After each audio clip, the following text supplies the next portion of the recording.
Hello, everyone. This is Biz Chicks TV. This is the place where you can find tips and tools on how to do business better. We're here to help you run a profitable business that's fun to run and to take the hassle out of your hustle. And today we are here with Coach Caren Fern, all the way from Toronto, Canada. She's in the house, and we are excited because every time Coach comes in, we get to sort of fix our minds, scrub away some of those old ways of thinking, and open up to new ideas and possibilities for our daily life and for our businesses. So, when it comes to money, our money mindset coach is in the house, Coach Caren Fern. So, I just want to say to her, thank you so much for coming. And if you guys don't have your pencils and pens, you better get them ready because she's going to be dropping nuggets all during the show. So, with that, Coach, I introduce you to some and present you to others. Coach Caren Fern, all the way from Toronto, Canada. Welcome, welcome, welcome. How Oh, you thank doing you. this morning? Good. You good. The allergies are easing off a bit. Every Oh, now and then it's like this little tickle, but generally it's we're doing good. We're doing good. well, I'm glad to hear that. So now, how can we help? So today we're talking about it's 11. Guys, we started off, I think it's the end of last month, really talking about starting this 6 week wealth creation. And we talk about Yes. finding yourself. We talk about, creating your worth. Last week we talked about how are you loving on yourself, meaning self-care, like how are you taking care of yourself through this processes? Because a friend and I was talking about this morning. If you're wanting to do everything and go at it, like crazy, and you don't rest, you don't take care of yourself, your body will introduce the gift of giving to you, and that would be terrible. That would be more rest than you think you want. And it will make sure that you take that time. So please build it into your calendar, your time off and what you have to do. I read a long time ago about mini vacation and mini retirement, and I never realized that even as a young girl in my 20s, I really used to do this. I would just take these little time out for myself because I would start to feel really burned out and just tired out because building a business is really fun and exciting for me and for the people who wants to get really like it's in your genes and you just want to keep doing it, but you have to step back and take time. And I Mm, remember my business was building so fast at a time that I was in such great production mood because everybody that I had tapped into who had said no come full circle and then start saying yes. So not only did I had three full stores, but then the ones that said no initially come back around and say, "Hey, we want your product." And I was excited and crazy mhm. excited. And I hired, I was young, I was just, 21, 22. And I was just excited. And so I hired a bunch of people. And although I was working, I was like, it still wasn't enough. I was crying out for help for more people to just come work for me because I was just so busy. And then one day I just said to myself, I said, you know what? I'm just going to take some time out. And everybody said, Karen, that's the debt. Do not do it. And I just get in contact with all my resellers. I said, listen, I'll be out for a week. And that's just what it is. I said, Mhm. every single one of them, I tell you, when you talk to people, that's why people need to understand we're in a people business. Every single one of those resellers said to me, I said, if you guys want to take from a different, wholesaler, I understand it. Every single one of them said to me, listen, when you come back in 2 weeks, let us know. Just like that. Just when Okay. you come back in 2 weeks, let us know. And two of those set of people did take from other people during the time I was out. And the guy told me straight up when we got back into giving them product, he says, never again. Karen, I just need to stock up when you're gonna be out for a while. I just need to Oh, stock up, he says, because I've got the product that I bought from another vendor and it's sitting here. It's just sitting here. I sell a few, but it's not moving. So when you got a good mm. product, when you're really interacting with the right people, your right customers, they'll wait on you. They understand rest. Say that again. When When you you got the right customers, so you're when dealing with it's the a right people. match, when it's a Yes, match, yes, they're they wait waiting on on you. you. They understand that you're human. They understand you need a break, and they're excited to give it to you. We're the ones that don't want to give it to ourselves. They are with it. Because I was a 22-year-old girl who, I mean, and I look like 16. This I realized after. me going into these big stores talking to them. I remember once I was in one of the stores, was a liquor place, and the guy said to me, "Are you of age to be in here? Will I get charged if you come back?" I used to have to walk with my ID lots of places because I looked so young. Now Which is looking a back, I gift. choke myself with laughter. It is a gift, though. So don't be afraid, okay? Mm-hmm. But as I said last week, you got to look after yourself. So this week we're talking about, I know we said it again, but I'm going to say it here. How do you know you join into your success lane? Like, how do you know this is what you want to do? And how do you know that you're in your success lane? Mm. It seems so silly. Eh? How do you know? Well, some people say, well, I'm selling Karen, so of course I'm in my success lane. But you have to be excited, passionate, understand self time, and all that. But the reason you know you're in a success lane is that if you were afraid, part of the fear starts to subside. It's Mm. not very noticeable when it first starting to subside, but it's starting to, because this is how, there's some hints. You start feeling braver, and you start getting a little bolder, and you start Mm. realizing you can add somebody else to your team, and it's okay. And you're willing at this point to lose without freaking out. These are your indicators of your success lane. You're starting to feel a little braver. You're Mm-hmm. feeling a little bolder. You're ready to add somebody on your team, even if you don't do it right away, but you're thinking about it. You're planning for it. And then you're understanding that you might fail a little. You might lose a little. And you're not afraid of it. You don't want it, but you're not afraid of it. You're not going to drop off the planet. You're not going to die. You're able to withstand it regardless of the fear that you're feeling. Mm. And Mm-hmm. so you're tapping into the success lane. We are successful long before we realize that we are successful, because everything starts off and we don't know it is. I tell people years when I was 9, 10. So I think when I get to about 11, 10, 11, I started writing down all the things that was happening to me. Any one of my school notebooks, at the back of it, I got into a lot of trouble. So let me just tell you guys right away. Because at the back of the books had a lot of notes on a lot of things that had nothing to do with school. And then my teachers grabbed my book and get me into trouble Okay. because I got to explain to them, what am I talking about? What am I writing about? I become very observant of myself first and then of people. Mm-hmm. And so if a thought came up, I would just write it down at the back of my notebook, because it Mm-hmm. reminded me. And years later, I'm saying this because years later, I realized a lot of things that I had prefaced and talked to myself about and wishing I could have and want to be. I was living it. Like my skin is growing right now that I'm talking about it. Like I was literally living through the words that I've written in these old notebooks. And the reason I still had them is because I used to be in the choir. And so I would have all my song, my we call them my singing books, meaning I write all the lyrics down in the book so I could learn the Mm-hmm. words, the notes or what have you. And so I had tons of notebooks. And there's times I look through those books and I had a good friend, Paul, and I would say, I'd showed him once, I said, could you believe this was me here? And I'm actually doing it.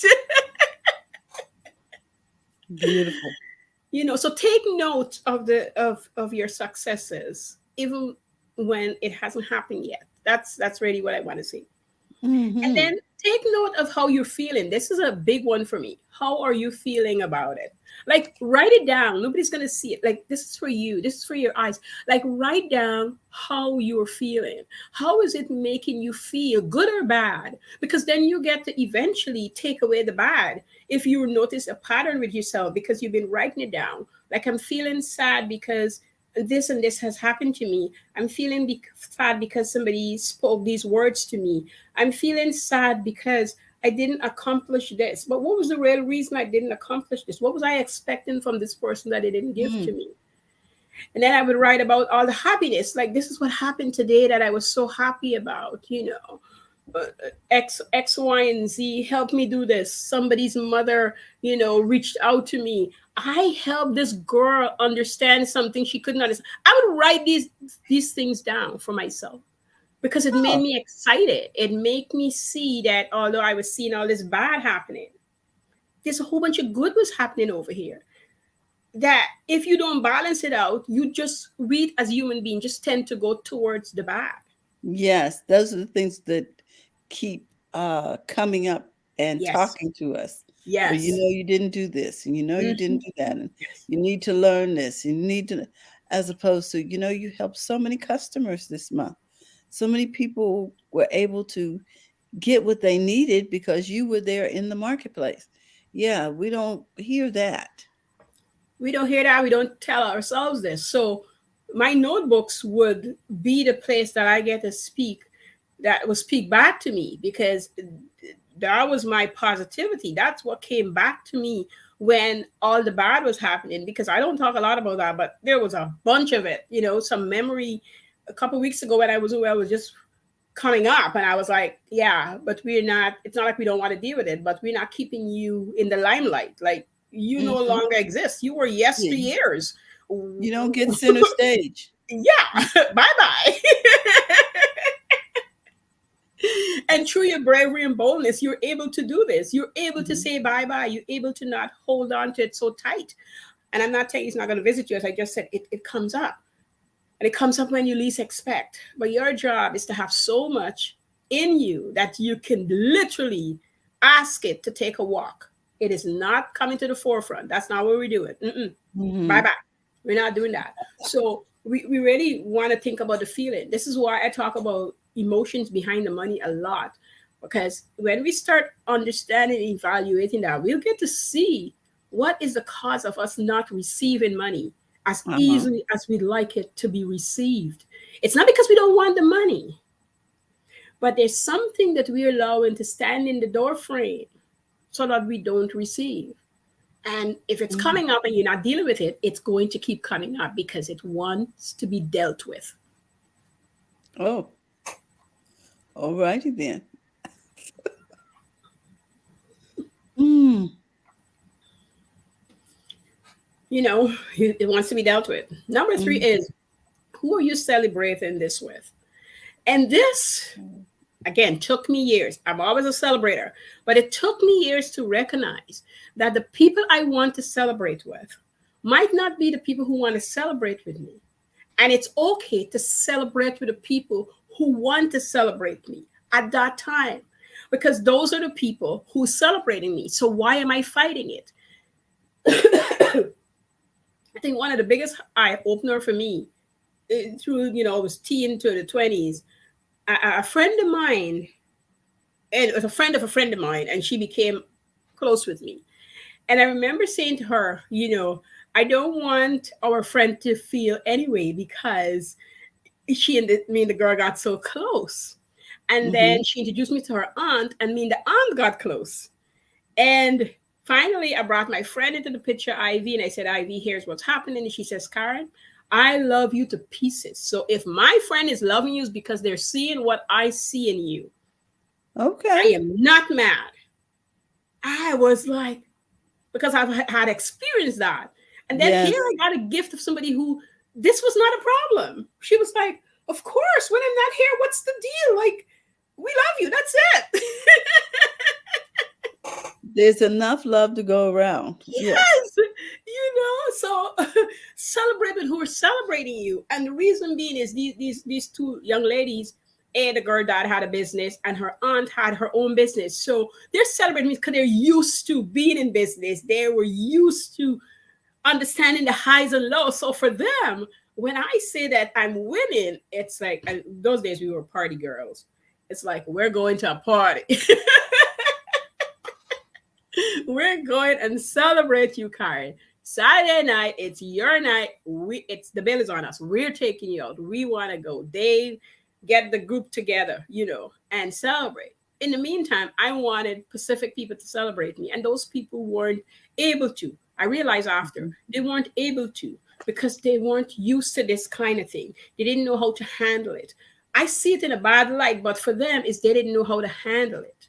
Mm. They didn't know how to see a young person doing such great thing. It was hard for them to understand, hard for them to live into. A, I'm doing great. B, I have employees. To me, it wasn't a big deal, but to them it was. And they felt eventually, one of them spoke up and say, I feel like you're surpassing us. So how are we going to be able to be friends? Because in their eyes, I was growing so rapidly while they weren't moving as fast as they probably would have liked to move. Mm-hmm. And I'm never telling anybody to drop friendships like that. But I will say, over time, those friendship doesn't rally out because jealousy intervene. And if the person don't know how to manage their emotions, it spill over on you. And so I was sad that I had to let go of some of those friendships because it was brought to my attention, certain things. And the good friends of mine, they say, Caren, I know, but you can't. You can't. Because when you're not around, they talk about you all the time and not in a good way. And Mm. so I'm saying this really as to say, not to break your spirit, but you got to celebrate with who wants to celebrate you. You can't force people to celebrate with you. And that's even if it's your family, the girl Mm-hmm. you grew up with from kindergarten, you know, um, the friend who you just met that Mm-hmm. want to celebrate with you. Those are the people that celebrating you and you celebrating them. Some friendships also I have to learn it's not a lifetime friendship. It's just temporary. Yes. Some friendships are seasonal. We have an expression, go where you're celebrated, not tolerated. you know, Yes. Makes sense. Makes and it, sense. it may, when it comes to your business, you may be being tolerated by your family. They're like, Yes. oh, she run that business. Well, Yes. Yes. so you gotta find somewhere where you Yes. are celebrated. Yes. Yes. Yes. And it's hard when you in a family where people are not go-getters.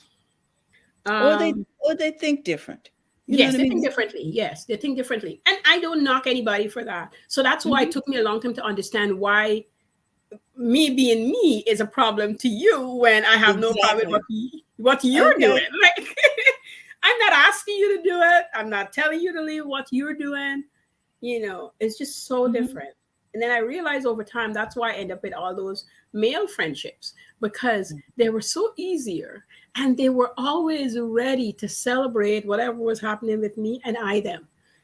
Excuse In me. their mind, I think in the mind of a lot of um, male friends, it's like, oh, she's doing the girl thing, so it's okay. You know what I mean? I guess. Yeah, yeah, yeah. Yeah, yeah. Hmm. Makes sense. As opposed to our parents who want us to get a job, have a steady income. Yeah. That is because they're concerned Fair. about, they're worried about us Yeah. being able to Yeah. put food on the table, or Yeah. Yeah.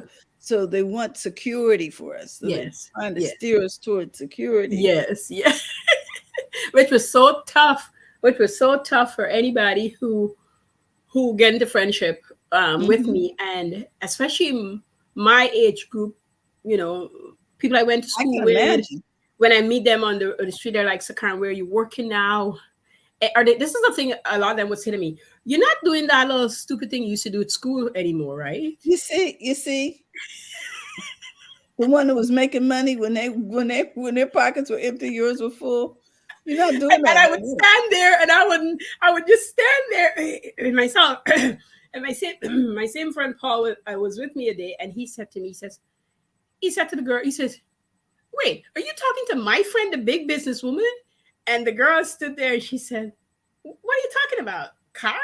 She used to sell all kinds of silly things at school." He goes, "What are you doing?" And the girl told him, he goes, "Keep walking."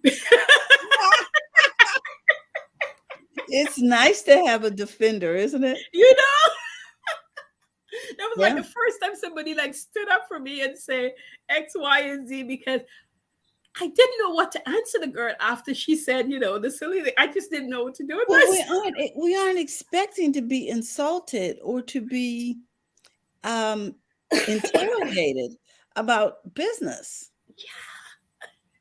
About having a different source of income. And I just think that mindset comes from the same place that our parents came from. Hmm. Is my girlfriend going to be okay? Do Yes. I need to tell her, stop that and go get a job? Do I need, Yes. because Yes. that's what I know. Yes. Yes. You And if it understand what I'm saying? wasn't that, I used to be hounded by, "Are you married yet? Yeah, Do that you too. have any kids?" Like, that was the other thing. If I was married and I had any kids, Hmm. what was Oh I yeah, waiting on? What was I those are waiting on? common. Those are common questions, and I just stopped going to high school reunions. I just Mhm. stopped. I did the first 10 years, and I said, okay, I'm done, because those questions, I wasn't there yet. People had kids in high school, and I hadn't even started a family yet. Right. So you know, I didn't want to deal with all of that. Yeah. Yeah. Yeah. I avoid a lot of people. I think I cut ties. No, I think I cut ties with everybody I went to high school with, except I think three girls. Everybody else, because those three, even though they didn't do business, they were people that you can have an understanding, like you can have a conversation. There was no Mhm. judgy there. It was always, what are we doing next, kind of thing, even though they were in careers of their choosing. One was in business. And she told me finally, she said, "Karen, I don't know how you do it, because I just don't tell people what I do." I told them I'm a stay at home mom. She said, "I literally just Mhm. lie. I Mhm. literally say nothing." And she was so established. She had a wholesale and retail business. She was I don't know what you would call it over here, but I'll tell you what she did. She dyed fabric. She's a and cotton, and she sold wholesale fabric by the bolt. Okay. So I guess here she would be called probably a fabricator or something like that. But that's what she did, and she did it on a large scale. And even I, eventually, when she told me, she's like, I can't believe I'm telling you, because I never told anybody. And the only reason we ended up talking about it is because my cousin was one of her customers. And I Mhm. talking about her day, my cousin said, "Kim McIntosh, that's my supplier." And I'm like, I went to school with her. She's like, "She's in demand. Like, I'm waiting for fabric and I can't get any." She's like, "Could you talk to her, because I'm looking for da da da da da da." So I went to my friend and I said, Osmond is my cousin. She says, "Say no more. I'll look after her. We're just a shortage in that Pacific area, but I'll get her fixed." I was like, Divine connections. Divine connection. I have a I was friend able to this hook up my morning. cousin, because she's really, really doing well, but she would just quietly say, she says, "This And is why." and I, and this is what I mean by sometimes you cannot share what's Yes. going on in your business, or the fact that you're even in business with certain people, because Yes. they're going to speak into you, and the next thing you know, you'll start questioning yourself. Yes. You can have a successful business, and someone that's close to you, or a customer says something, and the next thing you know, you're like, well, maybe I shouldn't be selling this. Maybe this is stupid. Maybe this is, you know. And you go through this nonsense. Yeah, one person. I was in my 40s. I'd gotten over all this stuff. And I was in my 40s. And I remember this stuff saying to me, this person said to me, "When you become successful, I don't think we're going to have anything to talk about anymore. I don't think we'll be able to." And they went off and on. And Terry, initially, I just let it wash. But you know, that thing affected me for months. Yeah. I watched me sabotage myself. I went downhill. I had two employees at the time. I lost one, and then I lost the second employee. And I was sitting thinking to myself, just happened. Like I couldn't. I Figure it had to out. sit with myself, sit with the word. I just went into prayer and I started realizing what I had done. I was living into what You had received something that you should have said, haven't look, received. I was living into it to be in their company. And guess what? They never had time for me. They wouldn't even spend the time with me. yeah. And Hmm. let me tell you, when I'm wrong, I am wrong. I call my dad, he's the guy with that thing. He says, Karen, when you wrong somebody, just call them up and tell them, I'm Hmm. sorry I wronged you. I called up the two ladies and I apologized and I told them if they were still looking for work, I'm getting new clients and able to get them more hours. One didn't Hmm. come back because she found something else, but one came back. And she said, I was so hurt because you were such a good boss that I can't believe you just let me go. I couldn't explain to them the whole thing. I didn't feel I needed to, but I And sometimes we don't apologized. know why. Yeah, Sometimes we have to work through it it took a and while. and look back years later with wisdom. And then the person had no time for me. I'm making all this time for them, and they always got something doing. And I said, "What?" I said, Karen, honestly, we've been down this road before. Hmm. So, We talked about that in a class we were teaching last night.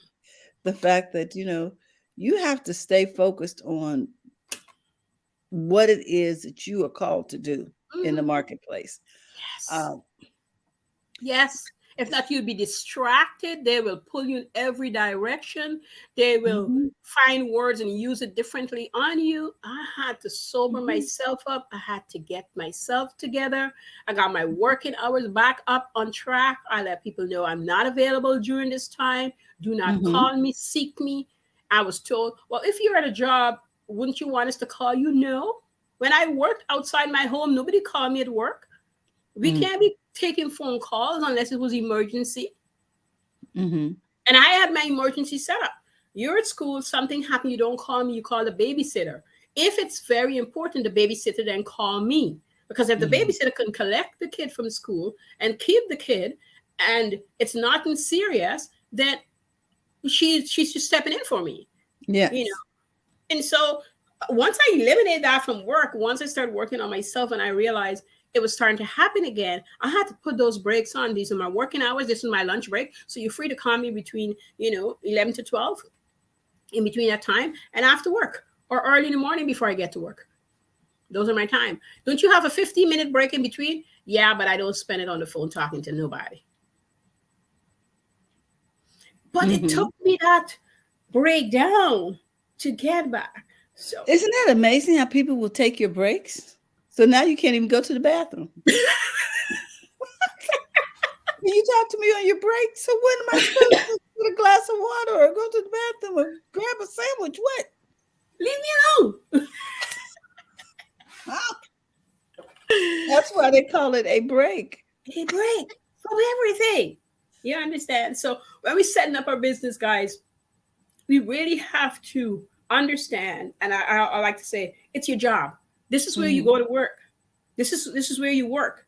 And if you treat it as the important client your business is, then these things when they come up and learn from us, learn from where we went through, learn from what we're telling you, so you can put yes. it into practice. Put it into practice, okay? So today we cover the success lane. And how do you know you're on the success lane? You become bolder, braver. You're really starting to understand that if you fail a little, it's okay. You can get back up. Those are the three main things I want you to take away from that. And really take into consideration what you're feeling. Allow those feelings to happen so you can recognize them when they return at different spots in your growth. Okay, let those Mhm, feelings happen. Don't fight them, don't push them down. They're there, they're telling you something, they're helping you grow, they're helping you recognize and see where you're slipping or falling. They're rarely there to help you, they're not to harm you. Just think about it that way. And who are you celebrating with? And my goal is for you to celebrate with the people who want to celebrate you. Do not force people who do not want to celebrate you to celebrate with them. It's the stupidest thing. Been there, done it. And you just aggravate the heck out of yourself because not everybody want to see you succeed. This was the saddest thing for me to recognize. Not everybody want you to succeed because whiners, complainers need something to complain about. If you fix one thing for them, they're going to find a new thing to whine or complain about. They don't want it Absolutely. to be fixed. Say that, coach, because you know you're right about that. Some people are never satisfied and they're not happy unless everybody else is unhappy. I, and I don't know where that comes from, but I'm glad it's not in my life. I celebrate with those who celebrate, and I That's it. mourn with those who mourn. Yeah. That's it.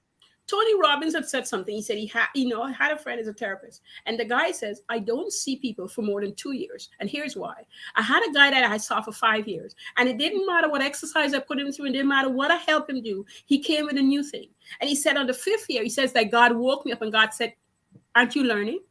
And he said, I went home and I am telling you, Tony, I went on my knees and prayed like I never prayed before. And God told me the cutoff line is 2 years. Anything beyond 2 years, I'm asking for it. He says, so I came back with a vengeance. It's time for a referral. Yes. Isn't that interesting?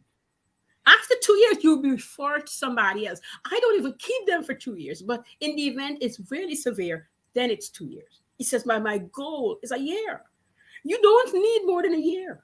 For whatever it is that's happening, you need a break and come back if something new happened. Mm-hmm, mm-hmm. So we're not psychiatrists.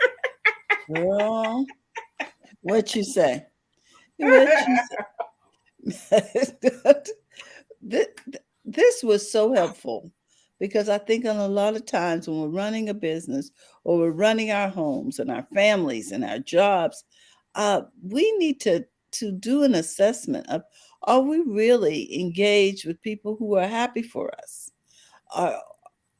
Are they sabotaging us psychologically? Yes. Yes. And we don't even realize it. Yes. Yeah. By speaking really nasty things into our businesses. Yes. And then are we entertaining those things? And that's Yes. why, we have to measure every thought. Mm-hmm. Is this leading me to the goal? Yes. Is this leading me to success in my business? If not, maybe you need to park it over there on the parking lot. You know what I'm saying? Yes. You can't come in. Bye, birdie. Yes, we got to be a bouncer of our own thoughts. So you do not get to come beyond this rope. So no. We're only taking VIP thoughts today. Yes. Oh my goodness, Coach, this has been such a blessing, and I just love the way you make things so clear and doable. Do you understand what I'm saying? So that we can keep a guard over our money mindset. Yes, because it really comes at us in such a way that sometimes it doesn't feel like it's an attack. It doesn't feel like this is what's happening. It feels good. It feels like encouraging words. It almost sometimes feel like they care for you. When it's just lots of time, it's the opposite that's happening, but it's delivered in such a way.